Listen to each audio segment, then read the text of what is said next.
오늘 말씀은 사무엘하서 1장 17절에서 27절까지의 말씀입니다. 아말렉 청년으로부터 이스라엘이 블레셋과의 전쟁에 패했고 사울과 요나단을 비롯한 많은 사람들이 죽었다는 소식을 전해들은 다윗은 슬픔을 견디지 못하고 자신의 옷을 찢고 해가 질 때까지 슬퍼하면서 울며 금식했습니다. 다윗의 슬픔은 그것으로 끝나지 않았습니다. 다윗은 사울과 그의 아들 요나단을 애도하는 마음으로 슬픈 노래를 지어 불렀습니다. 17절에서 18절은 다윗이 자신이 지은 이 슬픈 노래를 유다 사람들에게 가르치라고 명령한 것, 그리고 그의 노래가 야살의 책에 기록되어 있다고 하는 것을 밝힙니다. 19절에서 27절에 기록되어 있는 다윗의 이 조가는 크게 세 부분으로 나뉩니다. 두 용사의 엎드러짐으로 인한 슬픔, 그리고 두 용사에 대한 칭송, 그리고 마지막으로 요나단의 죽음에 대한 애도입니다. 먼저 이 두 용사, 즉 사울과 그의 아들 요나단이 엎드러짐에 대한 슬픔을 표현하고 있는 19절에서 21절을 살펴보면 이 두 용사의 죽음에 대한 탄식에 이어서 두 용사의 죽음을 널리 알리지 못하게 하는 금지 명령, 그리고 두 용사가 죽은 장소인 길보아 산들에 대한 저주가 연이어서 나타납니다. 그리고 두 번째 단락, 이 두 번째 단락 22절에서 24절은 두 용사의 죽음을 슬퍼할 수밖에 없는 그 이유를 두 용사의 용맹스러운 부자 간의 친밀한 관계에서 찾습니다. 다윗은 요나단의 활과 사울의 칼은 실패한 적이 없을 정도로 두 사람이 훌륭한 전사였고, 두 사람이 아버지와 아들로서 살아있을 때나 죽을 때나 사랑스럽고 아름다운 자들이라고 하는 것을 강조합니다. 마지막 부분에 다윗은 다시금 두 용사의 엎드러짐으로 인해서 탄식하면서 특별히 큰 사랑과 우정으로 자신을 대했던 요나단의 죽음을 애통해 합니다. 성도 여러분, 세상이 발전하면서 우리가 알아야 할 것이 점점 세상에는 더 많아지고 있습니다. 이렇게 이것을 지식의 홍수의 시대라고 얘기를 하죠. 이런 시대를 우리가 살아가고 있지만 성도는 무엇보다도 생명에 관한 복음의 진리를 꼭 알고 소유해야 합니다. 하나님께서는 이 일을 위해서 우리에게 성경 말씀을 주셨고 오늘도 우리에게 말씀하고 계시는 하나님이십니다.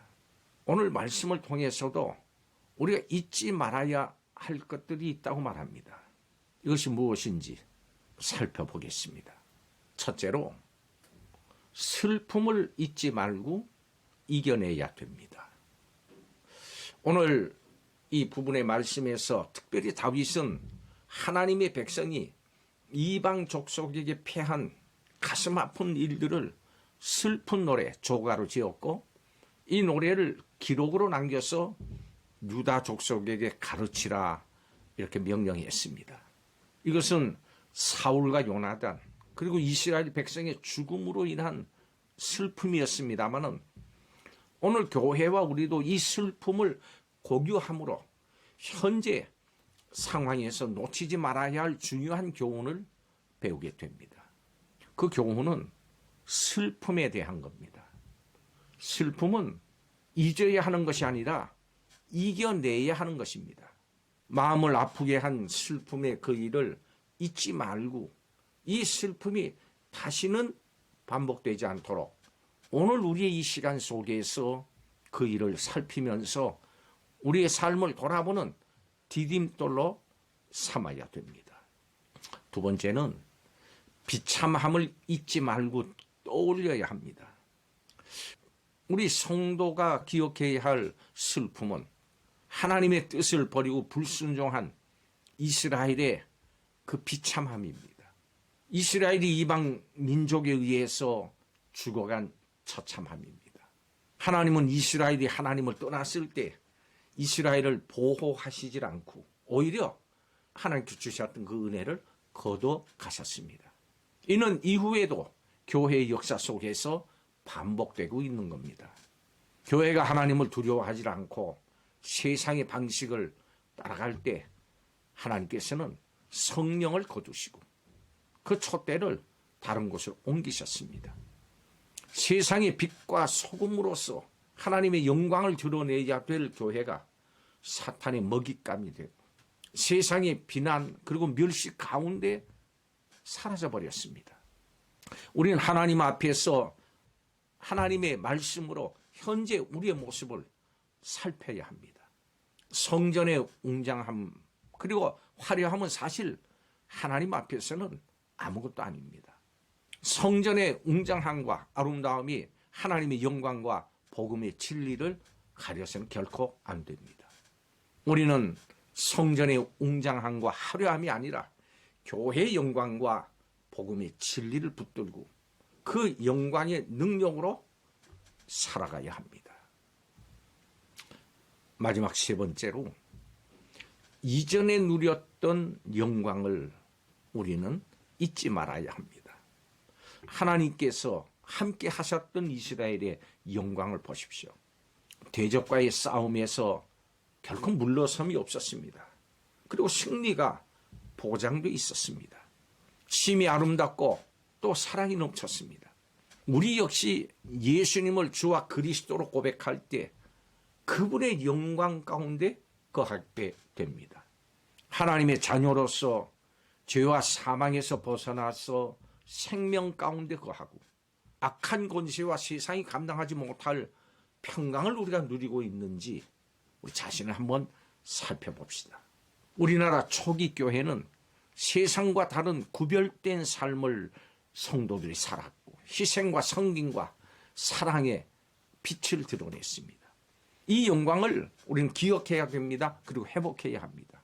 진리의 복음으로 돌아가서 예수님을 주님으로 모시고 세상의 빛과 소금이 되어야 됩니다. 그래서 하나님의 뜻이 이 땅에 이루어지게 해야 합니다. 교회는 세상이 하나님께 불순종함으로 겪었던 비참했던 역사를 잊지 말고 기억해야 됩니다. 그리고 이것을 잊지 않도록 또 가르쳐야 합니다.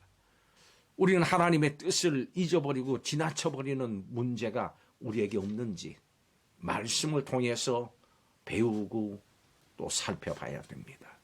언제나 두려워해야 될 하나님을 잊고 지내는 일은 참으로 슬픈 일입니다. 우리는 결코 기록된 슬픈 역사를 잊지 말고 그 역사를 반복하는 일이 없어야 됩니다. 하나님은 이것을 위해서 오늘 말씀을 기록하게 하셨습니다. 하나님의 뜻을 받들어서 각자 우리 자신을 돌아보고 이제는 기쁨을 누리면서 살아가는 복된 성도들이 되시기를 주의 이름으로 축복합니다. 기도하겠습니다.